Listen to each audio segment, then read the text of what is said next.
Sapagkat ngayon ay inaatake na ulit ang mga baga ng tao. Talagang may mga pneumonia, may mga flu, mga sipon. Kinakailangan magtanim tayo ng mga panglaban dyan. At ito yung lavender. Ang kwan nito ay napakabango. Talagang ang dahon nito pag inyong pinisa ay napakabango. At pag ginawang tea, talagang bagay na bagay sa mga karamdaman sa baga. Magtatanim tayo. Yung butas ay ganyang kalalim, oh. Ayan, oh. Tapos lalagyan ng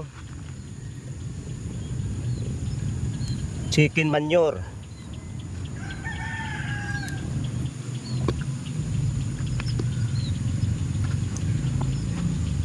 Bagong-bago lang pala yung kanyang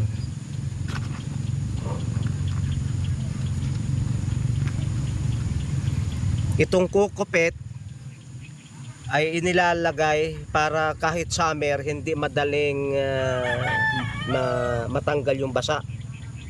Lalagyan ng kukupit.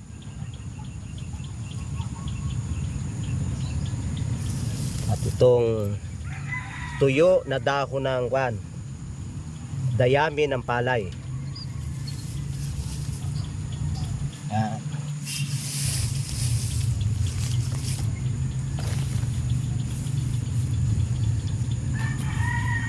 Huwag niyong pupunuin kung hindi na tag-ulan.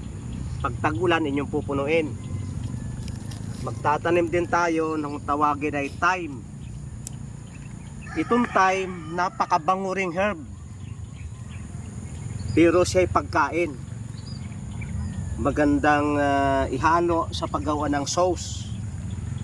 Kaya lagyan natin ng chicken manure.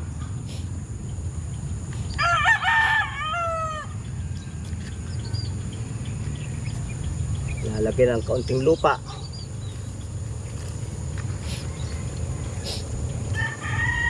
Itong mga kaibigan ay gumagapang ng malaki. Kaya't na nagdaga natin ng mataba sapagkat ito ay madaling gumapang.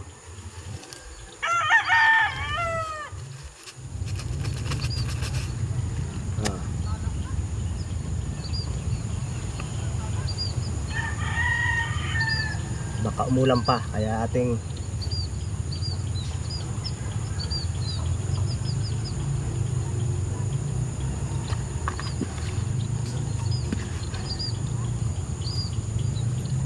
napakako na ito. 1 month lang ang lago na nito. Gumaganda sa paso. Kahit sa mga plastic, gumaganda siya.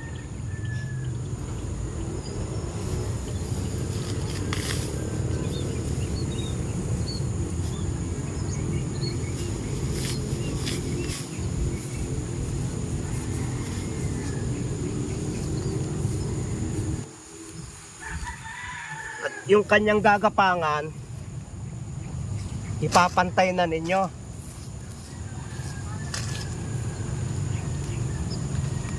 Gagapang yan ng mga malaki, paikot. Lalagyan na ninyo ng kaunting dayami para pagka bago yan makaabot dito, nabubulok na ito. Nabubulok na yan, dayaming yan. May mga halaman na gumagapang.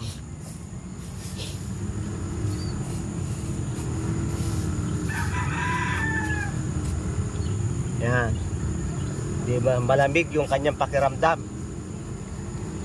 Ang ginawa natin ay lavender at thyme.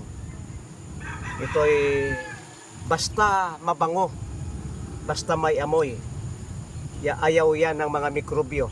Yan ay laban sa mga masasamang mikrobyo at virus. Maraming salamat sa inyong pagsubaybay sa Natural Wellness ni Pastor Vito.